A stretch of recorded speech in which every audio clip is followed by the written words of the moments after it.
We're going to address the Dalai Lama. If you don't know what I'm talking about, good.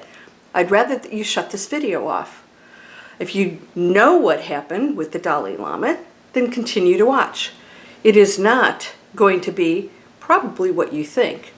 But I want to address something that's so important that goes on all the time. We're going to put a stop to it today. You ready? Let's talk about the Dalai Lama and how other people's actions affect all of us. You ready? Let's go.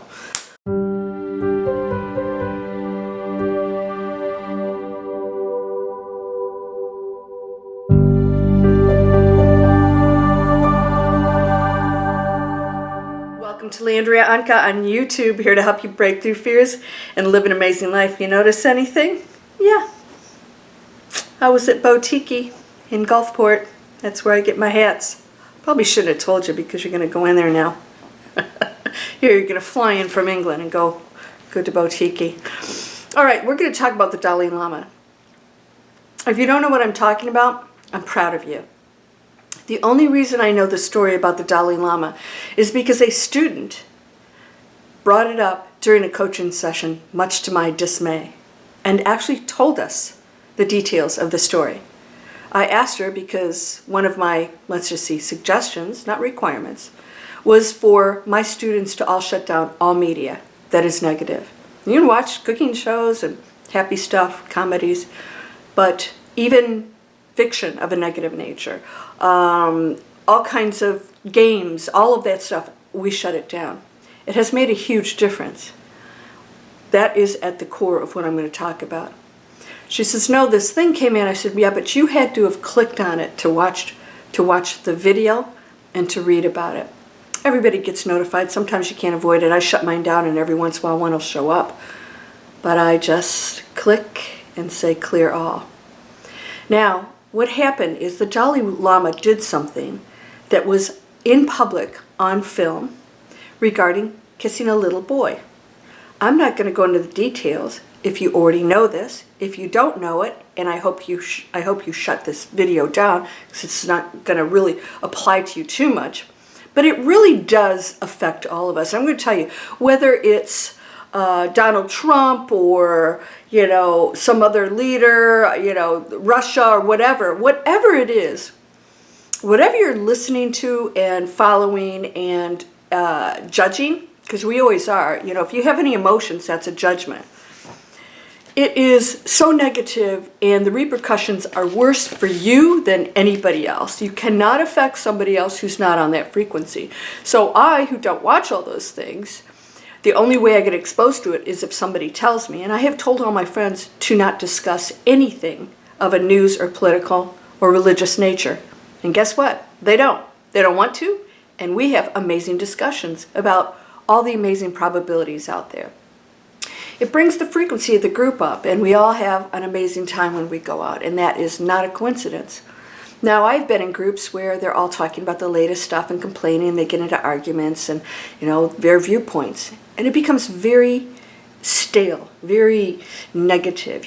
There's a darkness about it. It's a bad feeling, isn't it? Yeah. Well, when you bring up something like this situation, this incident, and you expose another person or group who may not even know about it, you're pooping in the pool. Not peeing in the pool, you're pooping in the pool. Yeah, and every time you do that, you poop in the pool. And so pretty much everybody in the pool's swimming in doo-doo. That's exactly how it works. It's quantum field. And it's not my pool, because I'm not swimming in that pool. I'm swimming in another pool. That's my frequency, and it's a different one. So that's how it works. Now, I can smell that doo-doo pool from where we are because we're still, at the same country club, so to speak. What are you doing? So I wanted to share something. Whatever transpired with the Dalai Lama, one of the comments that was made about the student is, I said, why does it bother you? Do you understand what he did? And why does it even bother you? Why do you even need to look at it or even spend any time with it? And she said, well, we look up to him. And I said, why do you look up to him? Well, he's this. And I said, no, we should look up to no one. No one. No one. Yeah. You might say, well, what about Eckhart Tolle and Buddha and Christ? No, they would tell you, even Christ, not to look up to him, that ye are all gods, and these things you shall do, and more. In other words, you're equal to me.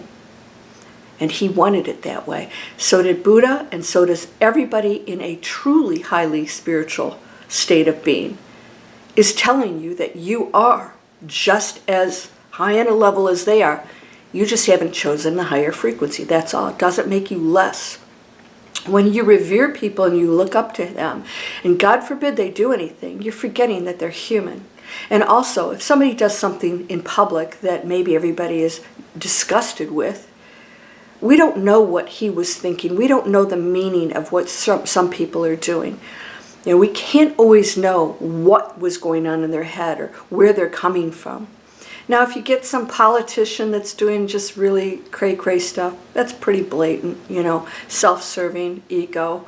That's a big difference, because that is the ego totally in control with power that is, you know, dominating and wanting negativity and conflict. If anybody's in a position that you look up to and they are dictating conflict and separation, then we know that is not a good source to look up to.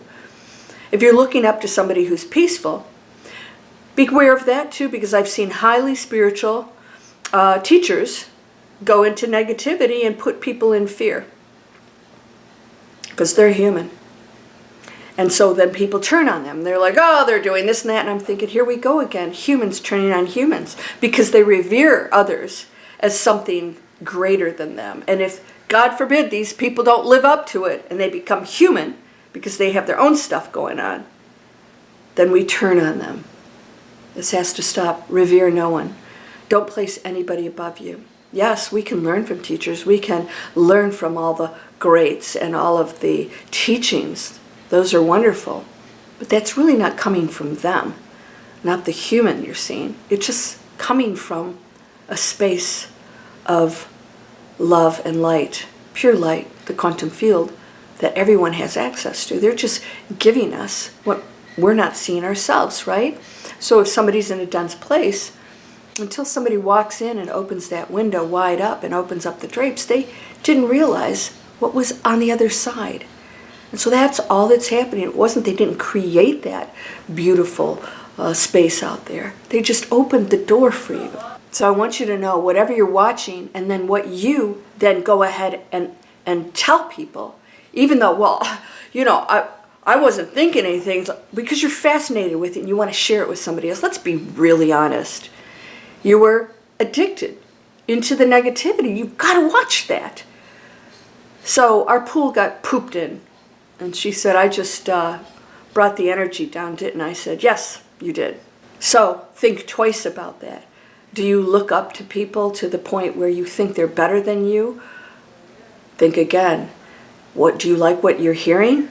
Then you decide for you if that is best or not because they said it. And I've seen people follow spiritual teachers, and everything that person says they think is right. It's not all right for you. Some of you eat meat. I'm a vegetarian. And I don't want you to give up your meat if you don't want to. You don't have to convince me why you're supposed to eat meat. And I won't tell you why you shouldn't. I'll show you the benefits that I know of.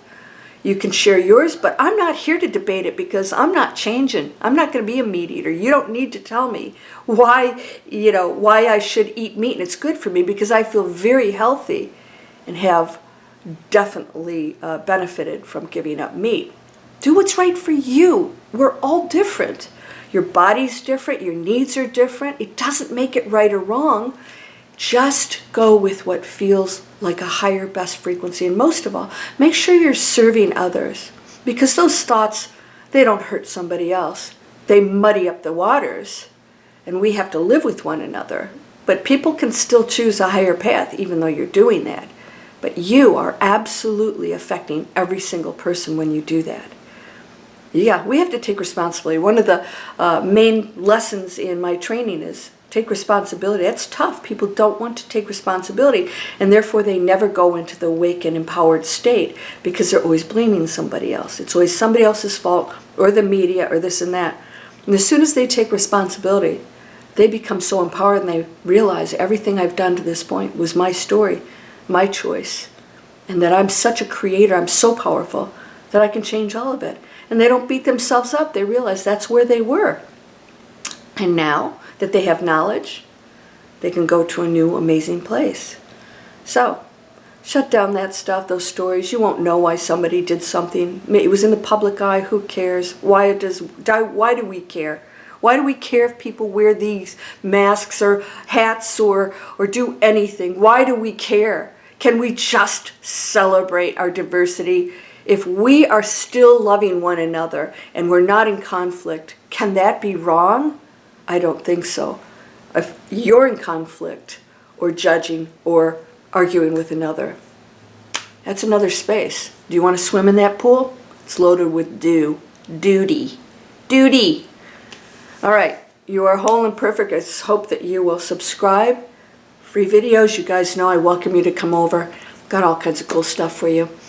You're whole and perfect, strong and powerful, loving, harmonious, and happy. Blessings to you, my friend. Namaste.